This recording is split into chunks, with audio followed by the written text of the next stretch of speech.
जीवन में हर व्यक्ति सफल बनना चाहता है, लेकिन सफल बनने के लिए आपको अच्छे विचारों को अपनाने की जरूरत है। महात्मा गौतम बुद्ध के उपदेशों से आपके जीवन में सकारात्मक बदलाव आते हैं और इससे आपका जीवन बदल जाता है।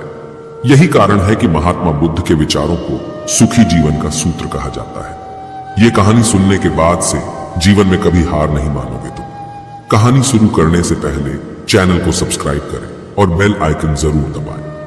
पढ़ते हैं कहानी की तरफ। एक समय की बात है, महात्मा गौतम बुद्ध के हजारों शिष्य उनके पास अध्ययन करने आते थे। महात्मा गौतम बुद्ध से जब भी कोई चीज से ज्ञान प्राप्त कर लेता था तो उसे किसी दिशा में लोगों को जागरूक करने तथा शिक्षा देने के लिए भेज दिया करते थे। महात्मा बुद्ध का एक शिष्य बुद्ध के आश्रम में लगभग 6 सालों से था। वह शिष्य महात्मा बुद्ध के पास आया और महात्मा बुद्ध से कहा, मुझे यहाँ आए लगभग 6 साल हो गए। मेरे बाद कितने शिष्य यहाँ पर आए, उनमें से सभी शिष्य को आपने ज्ञान देने के लिए किसी न किसी दिशा में भेज दिया, लेकिन मुझे अभी तक नहीं भेजा। आखिर ऐसा क्यों? क्या मुझे आपका ज्ञान प्राप्त नहीं हुआ है? महात्मा बुद्ध मुस्कुराए और बोले, यह तो तुम्हें खुद ही समझना पड़ेगा कि मेरा ज्ञान तुम्हें प्राप्त हुआ है या नहीं। शिष्य बोला, हे महात्मा बुद्ध, आपने इन 6 सालों में जो मुझे उपदेश दिया है वह मुझे सब याद है। आपकी बताई हुई एक एक बात मुझे सब याद है। आप कुछ भी मुझसे पूछ सकते हैं, मैं हर उत्तर देने के लिए तैयार हूं। आप मुझे एक मौका तो दें ताकि मैं किसी भी दिशा में जाकर लोगों को अपने ज्ञान के बारे में बता सकूं।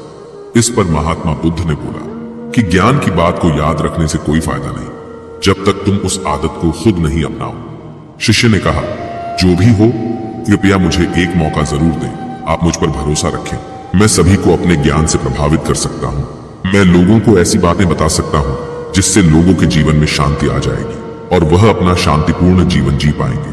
तो फिर महात्मा बुद्ध ने कहा, अभी तुम तैयार नहीं हो। जब तुम उसके लिए तैयार हो जाओगे तो फिर मैं तुम्हें खुद ही किसी दिशा में जाने के लिए बोल दूंगा। शिष्य ने कहा, क्या आपने मुझे इन 6 वर्षों में इतना भी ज्ञान नहीं दिया कि मैं किसी को प्रभावित ना कर पाऊं? महात्मा बुद्ध ने कहा, ठीक है, तुम पूर्व दिशा में चले जाओ। वहां एक गांव मिलेगा, वहां से भिक्षा मांग कर लाना और अपने ज्ञान से लोगों की मदद करना। कल सुबह तुम वहां अकेले जाना और शाम में आकर मुझे बताना कि तुमने लोगों की सहायता कैसे की। शिष्य यह बात सुनकर बहुत खुश हुआ और आशीर्वाद लेकर चला गया। फिर वो रात भर ज्ञान समेटता रहा और मन ही मन सोच रहा था कि मैं वहां ज्ञान का ऐसा छाप छोड़ूंगा कि वहां के लोगों के साथ बुद्ध भी मुझसे प्रभावित हो जाएंगे। सुबह उठकर वह महात्मा बुद्ध को प्रणाम करने गया। उन्हें प्रणाम कर वह पूर्व दिशा की तरफ निकल गया। शाम को जब वह वापस आया तो महात्मा बुद्ध ने देखा कि शिष्य के माथे पर चोट लगी है और खून बह रहा है। महात्मा बुद्ध ने उसे पट्टी की और पूछा, तुम्हें चोट कैसे लगी? शिष्य ने कहा, वहां के लोग बेहद ही दुष्ट हैं, उन्हें जरा भी बुद्धि नहीं है। मैं उस गांव में भिक्षा लेने गया पर किसी ने मुझे भिक्षा नहीं दी। सब मुझे वहां गालियां दे रहे थे। एक व्यक्ति ने भिक्षा तो दी थी लेकिन नीचे फेंक कर और कहा, इसे उठा लो। मैंने उन्हें काफी समझाया लेकिन मेरी बात सुनने को तैयार ही नहीं थे। उन्होंने मेरे साथ हाथापाई की जिससे मुझे चोट लग गई।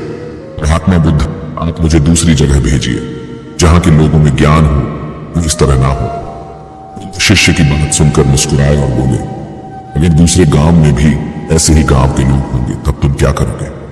शिष्य ने कहा, हे महात्मा बुद्ध, मैं ऐसे लोगों को कोई ज्ञान नहीं दे सकता। वह लोग अज्ञानी हैं, उन्हें कौन समझाए? महात्मा बुद्ध ने कहा, वह लोग अज्ञानी नहीं बल्कि ज्ञानी हैं। उनके पास बहुत ज्ञान है परंतु उनके पास खुद का ज्ञान है। किसी दूसरे के ज्ञान हो, चोट पहुंचोगे तो वह कुछ तो कहेंगे ही।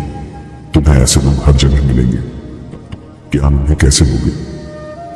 ने कहा, आज तुम आराम करो, शाम को मेरे पास आना। शिष्य महात्मा बुद्ध को प्रणाम करके चला गया। एक शाम जब वह उस महात्मा बुद्ध के पास आया तब के एक और शिष्य मौजूद थे। उनके हाथ में भी चोट लगी हुई थी।